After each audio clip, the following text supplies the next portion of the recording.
ॐ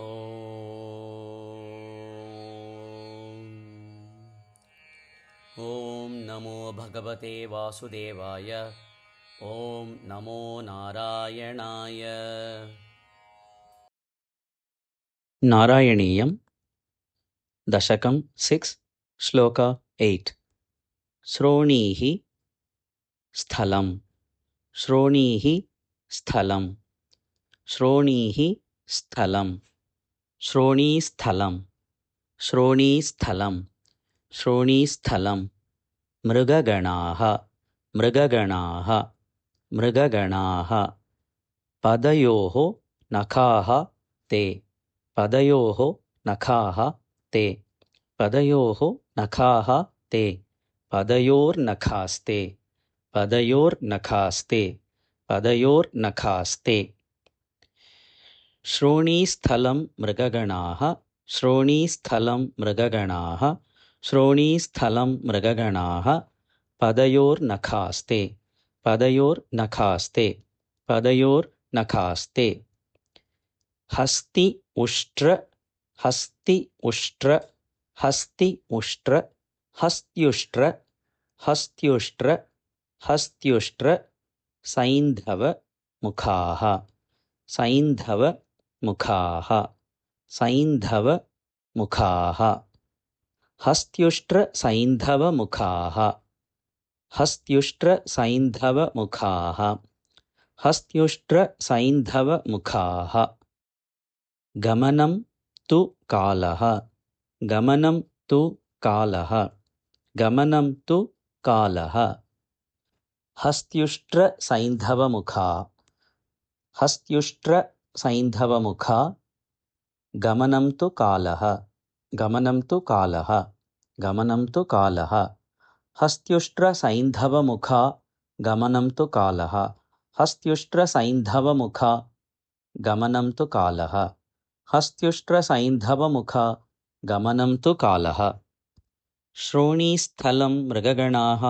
पदयोर्नखास्ते हस्त्युष्ट्र सैन्धवमुखा गमनं तु कालः श्रोणीस्थलं मृगगणाः पदयोर्नखास्ते हस्त्युष्ट्र सैन्धवमुखा गमनं तु कालः श्रोणीस्थलं मृगगणाः पदयोर्नखास्ते हस्त्युष्ट्र सैन्धवमुखा गमनं तु कालः विप्र आदि विप्र आदि विप्र आदि विप्रादि विप्रादि विप्रादि वर्णभवनं वर्णभवनं वर्णभवनं विप्रादिवर्णभवनं विप्रादिवर्णभवनं विप्रादिवर्णभवनं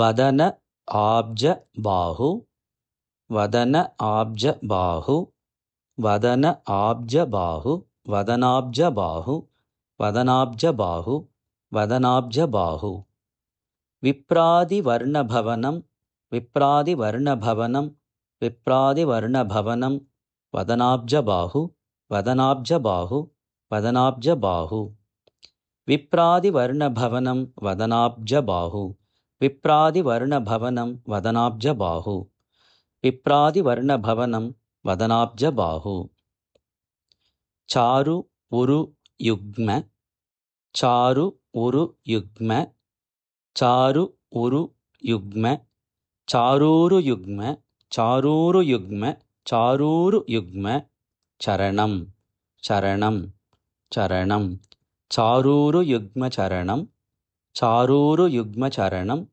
चारूरु युग्म चरणं करुणाम्बुधे ते करुणाम्बुधे ते करुणाम्बुधे ते चारूरु युग्म चरणं करुणाम्बुधे ते चारूरु युग्म चरणं करुणाम्बुधे ते चारूरु युग्म चरणं करुणाम्बुधे ते विप्रादिवर्णभवनं वदनाब्ज बाहु चारूरु युग्म चरणं करुणाम्बुधे ते विप्रादिवर्णभवनं वदनाब्ज बाहु चारूरु युग्म चरणं करुणाम्बुधे ते विप्रादिवर्णभवनं वदनाब्ज बाहु चारूरु युग्म चरणं करुणाम्बुधे ते श्रोणीस्थलं मृगगणाः पदयोर्नखास्ते हस्त्युष्ट्रसैन्धवमुखा गमनं तु कालः।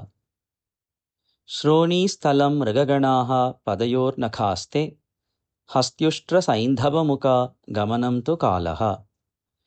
श्रोणीस्थलं मृगगणाः पदयोर्नखास्ते हस्त्युष्ट्रसैन्धवमुखा गमनं तु कालः।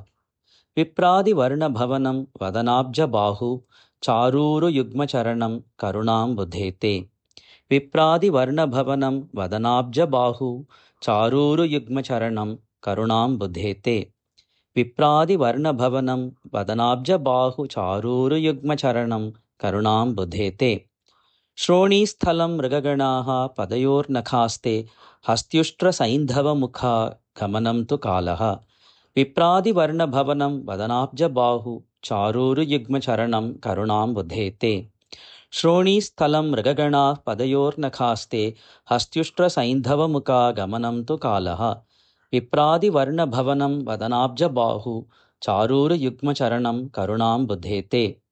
श्रोणीस्थलं मृगगणाः पदयोर्नखास्ते हस्त्युष्ट्रसैन्धवमुखा गमनं तु कालः। विप्रादिवर्णभवनं वदनाब्जबाहु चारूरुयुग्मचरणं करुणाम्बुधेते।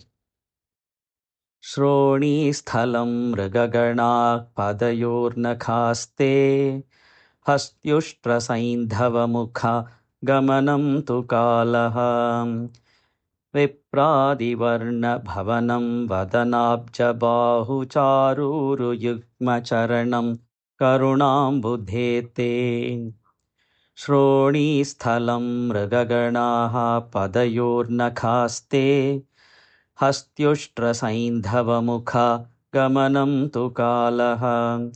विप्रादिवर्णभवनं वदनाब्जबाहु चारूरुयुग्मचरणं करुणाम्बुधेते। श्रोणीस्थलं मृगगणाः पदयोर्नखास्ते हस्त्युष्ट्रसैन्धवमुखा गमनं तु कालः। विप्रादिवर्णभवनं वदनाब्जबाहु चारूरुयुग्मचरणं करुणाम्बुधेते।